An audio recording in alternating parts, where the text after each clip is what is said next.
World War One is in the beginning.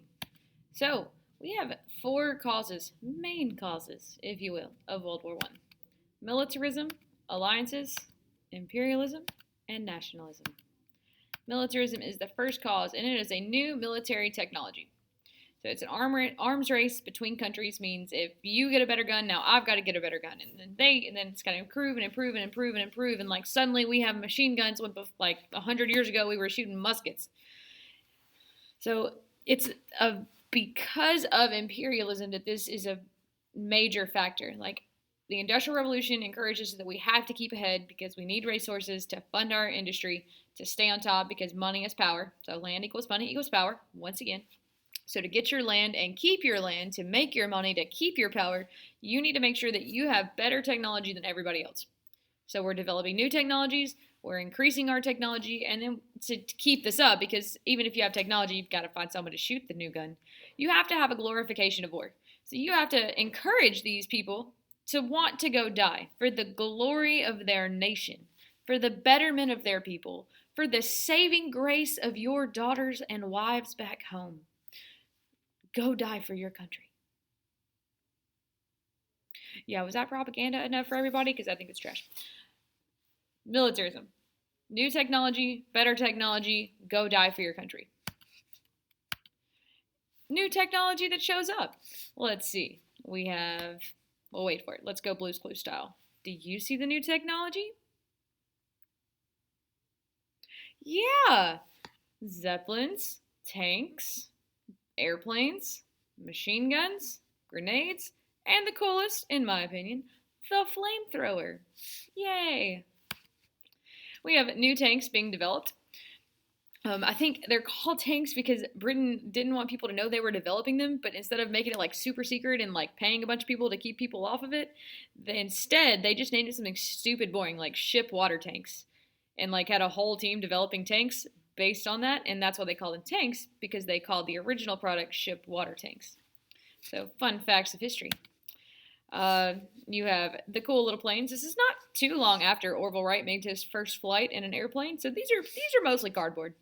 I say that with love. Like the engines here, it's really flimsy, super flimsy, and you just hope you make it back. So these people, they've got some guts. The next, you have a wonderful soccer match played with gas masks on because, like, gas warfare is becoming a problem. So you don't want to be gas bombed, you don't want to be nerve gassed, any of that kind of thing. So you wear your fancy gas mask, even to a sporting event. Machine guns, submachine guns, rocket launchers. That's not a rocket launcher. That's a basically a long range cannon. So like the beginning of missiles. Awesome stuff. New technology, wearing everybody down. And, of course, to protect you from those explosions of tanks and cars and planes, you've got to protect yourself from shrapnel, which is a fancy word for scrap metal flying at high rates of velocity and slamming into your face. So if you would like to not have metal buried in your skin, you'll wear the silly chain fringe hat, or whatever this thing is. Yeah. That's pretty much, yeah, that's how that goes. Alliances is our next reason. We have an agreement to aid each other if attacked. That's an alliance. We're going to be best buds. Most nations are signing these in secret, which is the really big problem. You don't actually know who's friends with who or who's promised what to anyone because it's a secret. So you don't know that if you need some land from the Ottoman Empire and you go and attack them, that suddenly Germany is going to be on their side and Bulgaria has to fight for them. And because Germany's on the side of the Ottoman Empire and they're also friends with Austria-Hungary, now they're going to jump in on it. And so is Italy, because they're friends with it. So just you intended to just take a couple miles of land from the Ottoman Empire, and suddenly you have 4 other countries attacking you. Following? This isn't a good plan. And this broke into, today we know as the Allies and the Central Powers. So Allies, because, Allies are positive. Central Powers sounds a little scary. It's because we, wrote these names after the war. So the Allies over here, Russia, France, and Britain, with a little bit of Serbia in aid, versus the Central Powers, Italy, Austria-Hungary, Germany, and the Ottoman Empire. And Bulgaria just kind of hanging out there in the middle. So this is where we are. Secret friendships make bad times for war because you never know who you're getting into it with.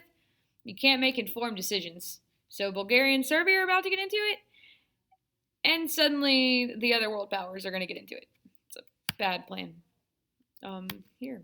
Yay, the Central Powers, the Allied powers, and the Balkans that are just exploding. It's going to be awful.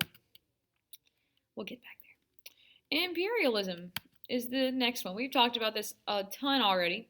This is a beautiful cartoon of England grabbing up all the land. They have competition for colonies and many smaller wars over territory. So it goes back to like why we have militarization. Like that land equals money equals power. They need the land to get more money to get more power.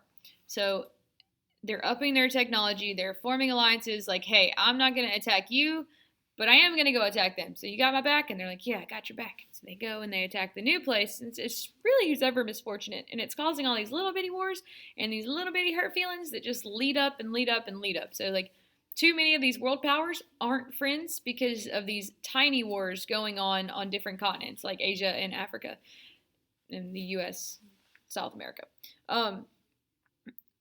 It's a world war because it doesn't just take place in Europe, although that's what we focus on. Like there's battles in Africa, there's battles over in Asia, there's battle in the colonies. Like, this is going to encompass the entire world where it has not before. And last but not least, what we finished up our revolutionary chapter on, nationalism. And the idea that you would just follow it off the cliff. And it's not necessarily wrong. Like they're mimicking the Nazis, but that's similar to pretty much everybody, including people storming Capitol buildings. Nationalism is not inherently bad, but it's definitely not inherently good either. So this idea of nationalism leads to French-German border conflicts because if you go way back to Napoleon and his taking of borders, he moved his borders and then people moved them back. So people that might have considered themselves French live in Germany, and people that may consider themselves German live in France, but they don't want to be part of that country, because that's not their nationality or their ethnicity, even though they're required to live in that country based on some lines that people drew on a map less than 100 years before this. I mean, French Revolution happened in the 1800s, like the end, like the 1890s. This is 20 years past that. So 20 years past this, and we've decided that we're going to go to war over it. This is the issue with ethnicity versus nationality. So nationalism is causing these border conflicts, and then you have ethnic nationalism in the Balkans, which is a super big problem and where our Balkan powder keg's about to explode. They didn't consider themselves Serbian or Bulgarian, and because they didn't fall in line with that, they felt cheated out of their own country or their own homeland or their own land, and it caused rebellions and revolutions. This rebellion resulted in a world war. So here's our Balkan powder keg. Let's go. The immediate cause of World War I. So we have underlying causes in militarism, alliances, imperialism, and nationalism. But the immediate, dead on the head cause of World War I is the assassination of Franz Ferdinand, heir to Austria-Hungary's throne. So Archduke Franz Ferdinand. This is like the super short version. My favorite version is this guy is in Serbia and he's like, oh, I'm going to look around. But Serbia is completely controlled by Austria. And they don't want to be. So some Serbian nationalists were like, let's take him out. So they did. They shot at him. They didn't kill him yet. So he gets shot at in his open-air car with the route put in the papers the day before. And he survives. And he's like, yeah, but 2 officers happen to get killed. Or not killed, sorry. They went to the hospital. So later that day, as the would-be assassins are drinking away their struggles in a bar, Franz Ferdinand decides he's going to go visit the soldiers in the hospital. You know, let them know they're okay. Thanks for saving his life. And on the way, his car breaks down. And lo and behold, it's in front of the restaurant where they're drinking. So they go out and shoot him. And this time, they didn't miss. So he's dead. That's what you can see from the picture. So Austria declares war on Serbia over this whole thing. And everybody jumps in. Because let's go way back to this part right here. Nope, went too far. There.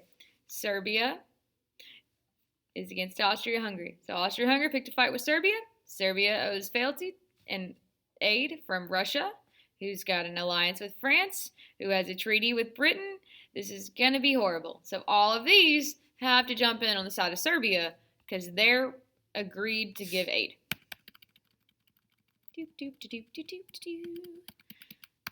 The more you know. And here we go. Who did it? Everybody's pointing fingers.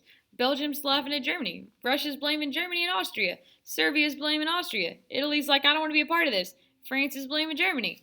And England's over there blaming Germany as well. So Germany basically takes the rap for all this, even though really Austria started it.